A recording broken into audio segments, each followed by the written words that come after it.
Krásni ľudia, fanúšikovia, čo čumíte ako merino na výsledky rentgenu. Som to ja. Konečne sa nášmu IT oddeleniu podarilo zresetovať heslo na YouTube, no ale hlavne konečne sme mohli vyliesť spod lopúcha. Nie, tentokrát to neboli výhrážky teroristov z Rady pre vysielanie retransvestitu, tentokrát to bolo trochu horšie. Na začiatku roka sme sa stiahli do úzadia po tom, čo sa nám ozval sekretáriat ministerstva kultúry.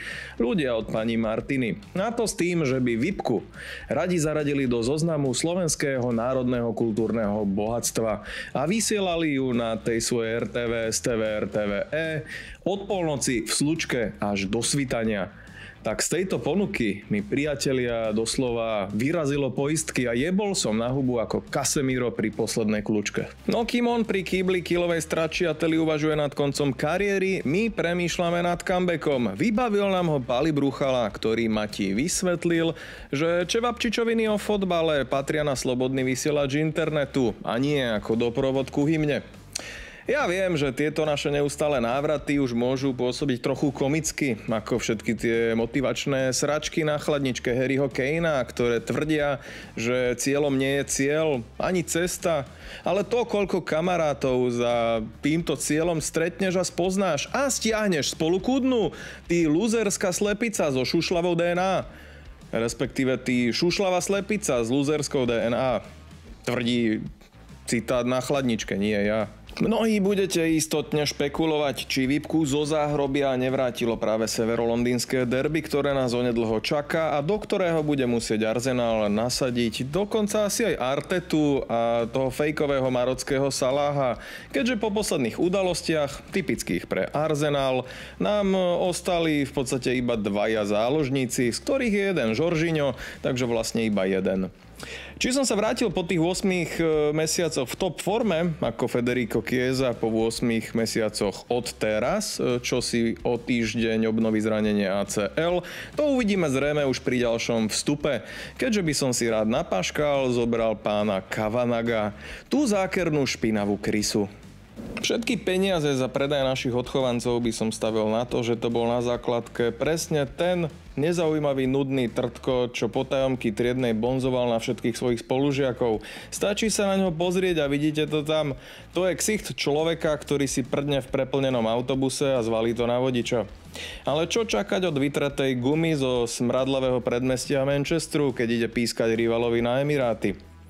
Aj keď viete, čo je na ňom asi to úplne najhoršie, že on to možno neurobil vôbec naschvál a je to jednoducho úplný tupec, ktorý sa doma 5-krát urobil do Veltmanovej štucky na tom, ako ukážkovo sa riadil pravidlami.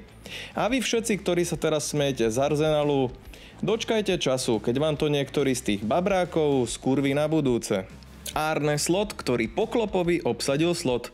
Keď sa fanúšikovia z červenej časti Evertonu dozvedeli, že k ním mierí holohlavý Holanďan, ktorý práve vyhral Eredivízii, pomodlili sa k svetému Kariusovi. Veľmi rýchlo sa však ukázalo, že tie obavy neboli na mieste a že Eleven ten Hag nie je tragédom trendsetterom, ale skôr tragédom unikátom. Veď sa na to pozrite. Antony, Casemiro, Onana, Mount, Martinez, Malacia, Højlund, Zirkzee, De Ligt, Joro, Mazraoui, Ugarte. To je 700 miliónov, za ktoré Erik postavil tento plesnivý s hovnadom. A Eric Cartman by tento klub riadil lepšie. No a čerešničkou na torte je predaj Škóta Scotta.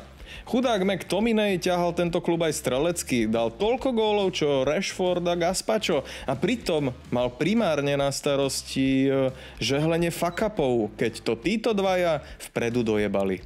A teraz jedna komplexnejšia metafora pre náročných. Bežný fanúšik Unitedu sa už po 3 kolách díva na Arneho Slota ako na tú atraktívnu spolužiačku z výšky, ktorú mohol mať, keby chvíľu počkal, kým sa rozíde s tým ťuďkom východňarom, ktorý zbalil už v prvom ročníku.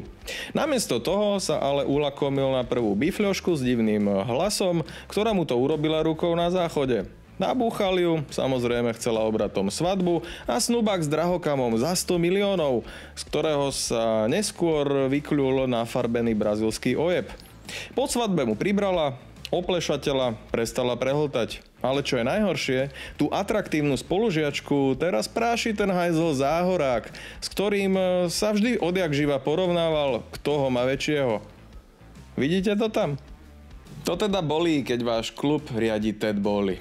Myslím, že už ani taký komediálny génius, akým som ja, nevytiahne žiadny originálny vtip, keď príde na pretras táto miletička zo Stanfordu. Asi aj nafetovaný šimpanz stláčajúci náhodné gombíky, ktoré prepájajú internet banking s Transfermarktom, by pre ten klub urobil viac dobra. Bude to teraz veľmi silné mentálne cvičenie, ale na chvíľu si odmyslíme Sterlingov kačací beh a schopnosť potknúť sa o vlastnú myšlienku. Ak tomu správne rozumiem, Chelsea bude Rahimovi platiť 200 000 v tejto sezóne, aby hral za Arsenal. Namiesto toho si zadovážili v Anglicku rokmi overeného Jadona Sancha ako svoje 7. ľavé krídlo s tým, že Jadon im o chvíľu v októbri povie, že potrebuje 6-mesačné osobné voľno, aby išiel hľadať samého seba do Tibetu. A keď sa vráti a oni sprocesujú tento povinný odkup, tak im Babrák povie, že chce ísť hosťovať do Dortmundu. OK, vedel som, že návrat Bibky bude zábava. Čo nové v Španielsku? Barcelona v súboji s Realom znížila na 2-6, čo do počtu roztrhnutých krížnych väzov za posledných 12 mesiacov.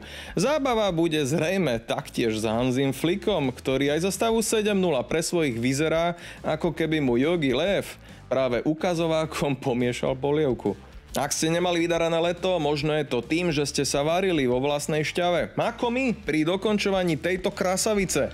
Víkendoví manažéri ale konečne ready. Práve nám ho montujú v najlepšej továrni na stolové hry v strednej Európe. Dorazí v priebehu októbra a bude po piči. Ak ho ešte nemáte, objednávajte s promokódikom VIPKA, kapslokom. Ak ho už máte, odporúčte kamarátom. Alebo ešte lepšie, inšpirujte sa pernamentármi zo Slovana, vykúpte nám všetky krabice a potom to ďalej predávajte s nekresťanskými prirážkami.